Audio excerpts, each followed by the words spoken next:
Interviews are not difficult, but they are unforgiving. One mistake may be forgiven, but multiple mistakes can cost you the opportunity before you even realize what went wrong. After years of interviewing candidates, I realized something surprising. The interview is rarely lost due to lack of skill. It's lost in the first few minutes, when professionals fail to communicate their strengths clearly and confidently. Hi everyone, I'm Apur, a senior program manager at a mid-sized software company. Today, we are talking about the most common interview mistakes professionals make, even those with years of experience. If you're preparing for interviews, listen carefully. Sometimes a single insight can genuinely change your career. This video is based entirely on my 20+ years of corporate experience. No theories, just real-world learning. Over the years, I have taken interviews ranging from campus placements all the way up to senior program managers. And in this video, I'm summarizing the patterns, behaviors, and common mistakes I've seen candidates repeat again and again in job interviews. Mistake 1. People are simply not prepared for the interview, and preparation is the biggest differentiator.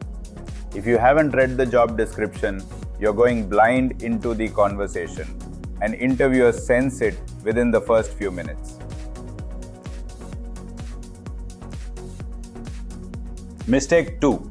Using the same generic resume everywhere. Your resume is not your life history. It's a marketing document. It must highlight the skills that match this role.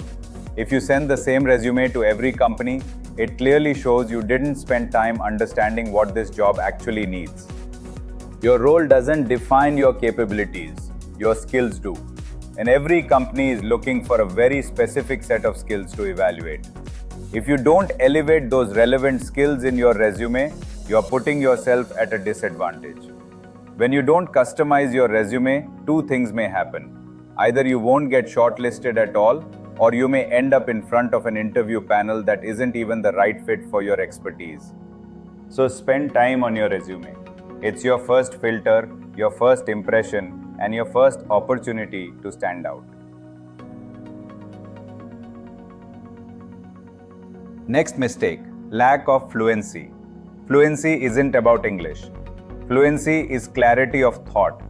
When people fumble or ramble, it makes the interviewer wonder, are you underconfident, unclear, or making things up? Fluency shows preparation and confidence. So practice your answers for the short questions, especially tell me about yourself. Read your resume carefully and anticipate what questions might come from each section. Prepare your answers, practice them, refine them. Fluency is not about memorizing a script.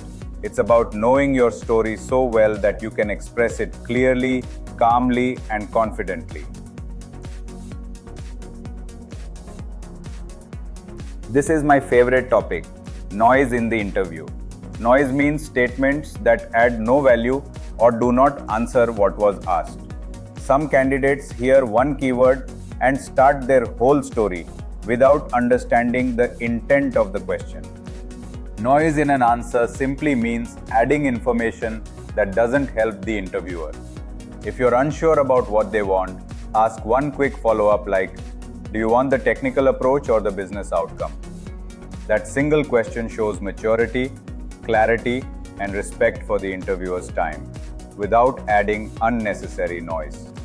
And remember, if your answer is noisy, the interviewer will signal it. They may cut you off mid-sentence or redirect you. If this happens more than once, it's a clear indication that you need to reduce the noise in your responses. Focus on intent first, then give a clean, relevant answer. We'll pause the session here. In the next video, we'll dive into something far more powerful, how to introduce yourself the right way.